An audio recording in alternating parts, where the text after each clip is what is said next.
Meu nome é Maurício Marchetti, sou aluno do curso de Pedagogia da Univesp Polo Jaguariúna. O trabalho que eu vou apresentar inspira-se na disciplina História da Educação, a parte relativa ao ensino jesuítico. O que eu pretendo mostrar aqui são duas visões um tanto contrastantes sobre a ação dos jesuítas, a escola dos jesuítas, no Império Português. E desde logo já esclarecemos que usamos a expressão Império Português e não Brasil, porque na ocasião não existia o Estado brasileiro. O que existia era o Império Português. Existia o território brasileiro, mas ele fazia parte do Império Português. E o Império Português não era só Portugal e Brasil, mas também abrangia territórios africanos e asiáticos. Pois bem, a Ordem dos Jesuítas surgiu em Paris, em 15 de agosto de 1534, na Capela de Montmartre, quando ali se reuniu Inácio de Loyola e mais 6 companheiros. A missão a primeira proposta de ação dos jesuítas era a conversão de muçulmanos na Terra Santa para o catolicismo.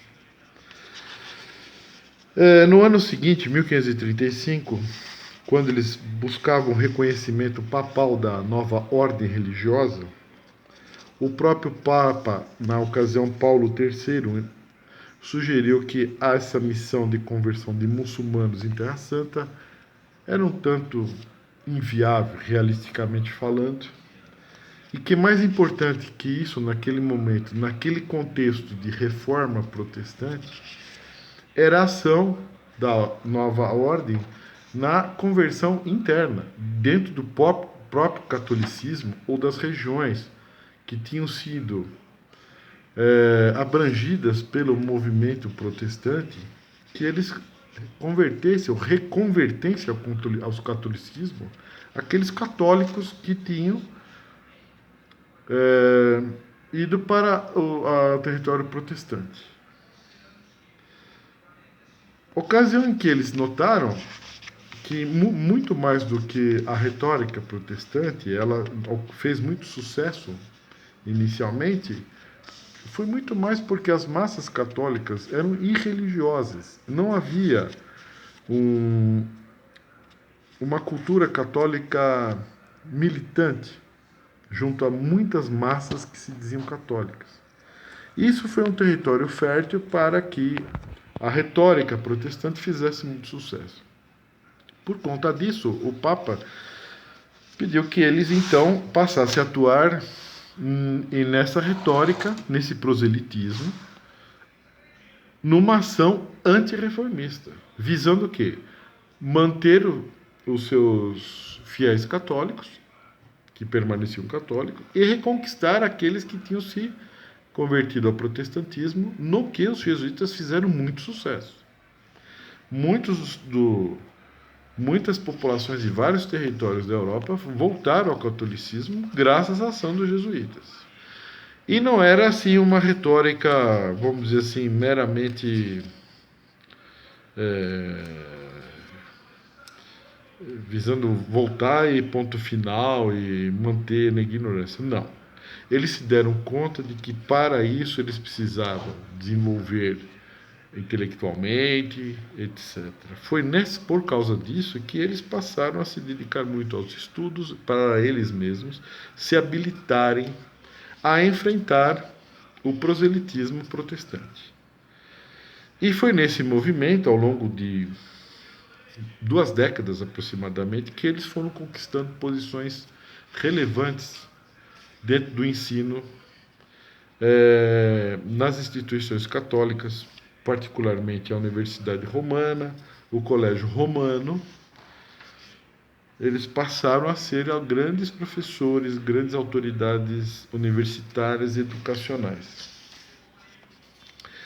E por causa disso mesmo, muitos soberanos da época também passaram a solicitar que esses jesuítas, esses grandes professores, fossem aos seus países e fundassem novas instituições universitárias, escolares para fazer frente a isso. E um caso em particular de uma união que fez muito sucesso foi entre os jesuítas e o Império Português, particularmente o rei Dom João III, que é tão importante para a Ordem dos Jesuítas que ele é considerado um cofundador, um segundo fundador da Ordem dos Jesuítas após Santo Inácio. Daí se vê a importância que o rei Dom João III, o rei de Portugal, teve.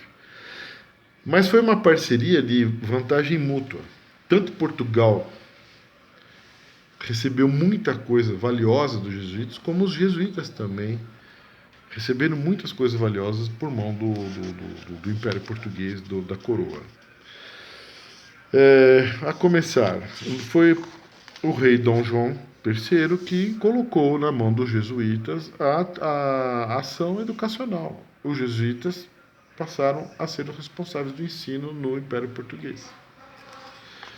Em todos os níveis, universitário, colégio, ensino de primeiras letras. E isso, inclusive, em todo o território, não só em Portugal, como no Brasil, na África e na Ásia. Então, aí começa um primeiro problema, porque há uma versão um tanto corrente de que os jesuítas teriam um ensino tradicional, obscuro, avesso aos avanços científicos, que visava assim oprimir as culturas locais, e porta-voz de uma cultura de dominação, o que é algo bastante questionável, para não dizer falso. Porque, por exemplo, foi graças aos jesuítas que as ciências, a ciência moderna da época da Europa, foi levada a outras partes do mundo, as Américas, a África e a Ásia. Basta dizer que foi através dos jesuítas que muitos dos avanços da física, da matemática, da astronomia chegou no Japão, chegou na China.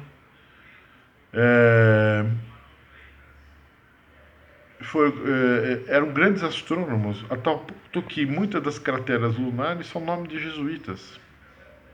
Foram os jesuítas que descobriram essas crateras lunares. Então é falsa essa ideia de que eles eram obscurantistas, assim, não conhecessem a ciência moderna, nada. Isso é completamente falso.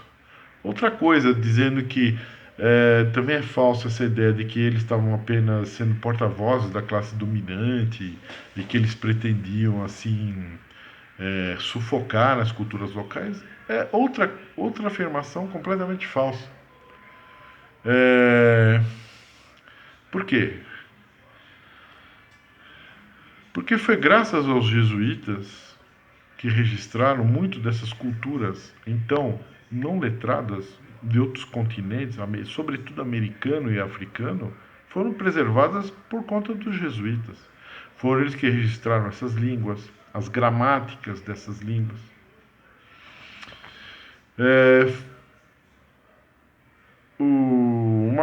Outra coisa importante, foram os jesuítas também os que instituíram pela primeira vez uma rede escolar mundial.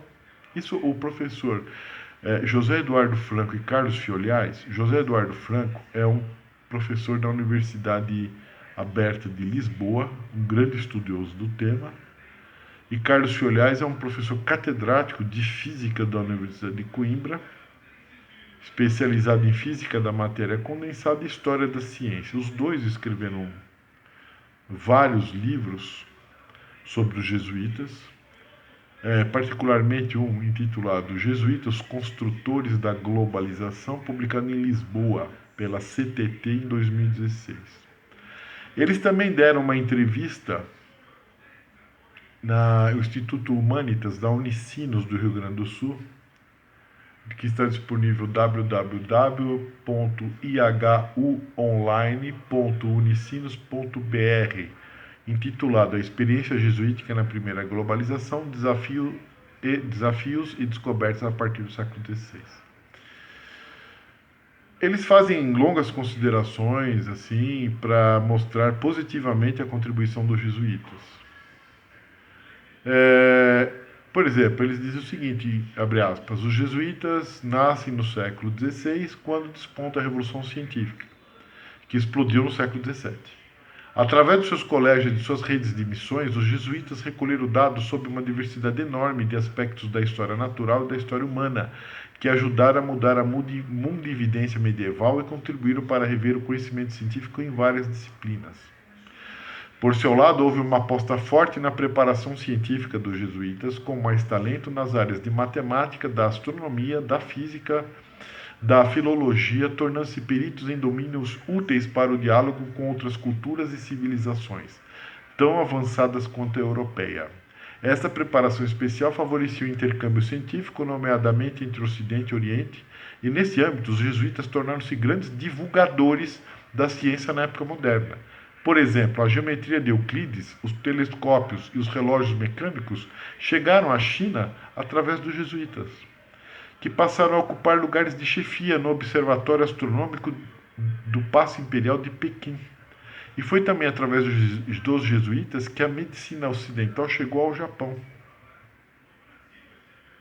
Então, nós percebemos aqui que essa ideia de que os jesuítas eram obscurantistas, eram formalistas, e assim, uma formalidade inútil, não é verdadeiro. Né?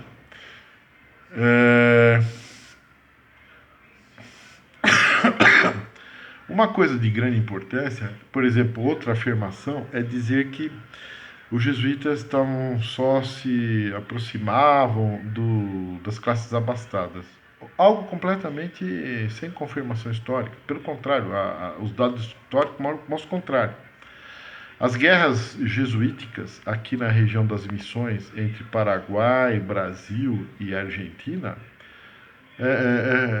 os jesuítas estavam do lado dos índios, que era exatamente o lado, vamos dizer, fraco desse conflito. Os grandes imperialistas, aí no caso, eram os representantes do Estado português e o Estado espanhol, que simplesmente liquidaram não só os indígenas, como os jesuítas que lideravam esses indígenas. Então, também não é verídica a versão de que os jesuítas estavam apenas do lado dos poderosos. Pelo contrário, eles mesmos foram vítimas disso. Na Guerra Jesuítica é um exemplo. E por fim, assim, essa questão do ensino elitista é completamente falso? Sim.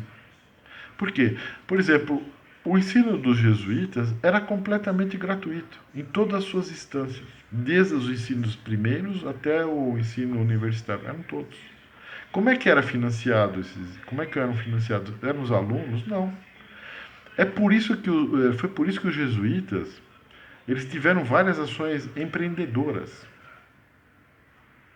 Algo que é visto pelos críticos dos jesuítas como algo assim. Eles escravizavam, eles exploravam o comércio, a usura.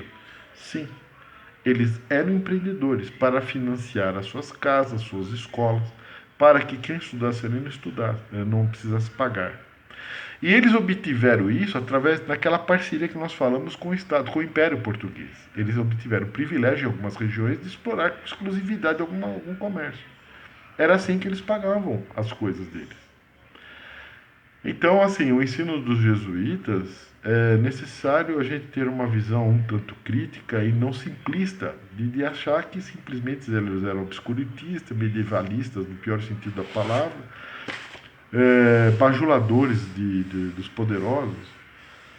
A ordem não era isso. Se houve algum caso individual, isso infelizmente é uma coisa individual que nenhum grupamento humano está isento. Agora, como ordem em geral, não foi isso. Basta dizer que quando foi extinta a ordem dos jesuítas, também, por consequência, foram extintos os colégios jesuíticos em todo o Império Português, inclusive Portugal, inclusive o que é Brasil hoje. O resultado disso, isso sim foi uma catástrofe. Quando acabou o ensino jesuítico, foi uma catástrofe. O professor mesmo, Carlos Fiolhais, faz um registro nessa obra que mencionamos, de que alguns cursos da Universidade de Coimbra praticamente quase que deixaram de funcionar. Por exemplo, o curso de matemática, que chegou a ter 30 alunos, após alguns anos da extinção do ensino dos jesuítas, teve ano que teve 2 matriculados. Então, Isso em outros cursos também aconteceu na Universidade de Coimbra. O número de matrículas despencou. Portanto, o que gostaria de concluir nessa apresentação é de que é necessário uma visão mais crítica, mais documentada, mais imparcial sobre o ensino jesuítico. Era só isso e obrigado. A bibliografia que eu utilizei, o material de referência, foi o artigo, uma entrevista da experiência jesuítica na primeira globalização, desafios descobertos a partir do século XVI, a entrevista dada pelos professores José Eduardo Franco, professor da Universidade de Lisboa, e Carlos Fioliais, professor da Universidade de Coimbra. Disponível na revista do Instituto Humanitas, da Unicinos, de 30 de maio de 2016, que está disponível online no endereço www.ihuonline.unicinos.br/artigo/6472 José Eduardo Franco Carlos Fioliais, que eu acessei no dia 21 de junho de 2018 às 19h26. E também o livro deles, uma pequena parte do livro, O Mito dos Jesuítas, publicado em 2 volumes, O Mito dos Jesuítas em Portugal e no Brasil, séculos XVI a XX, 2 volumes, publicado em Lisboa pela editora Gradiva, nos anos 2006 e 2007, porque são 2 volumes. E para tomar uma bibliografia onde eu fui buscar alguns dados sobre esse mito antijesuítico, um clássico é o livro, pequeno livro do professor Calógeras, intitulado Jesuítas e o Ensino. É um livro antigo, de 1911, porém é um livro que ele tem muita penetração na formação desse mito antijesuítico. Esse professor chama-se, o nome completo dele é João Pandiá Calógeras. Esse livro existe disponível online. Então era isso e muito obrigado.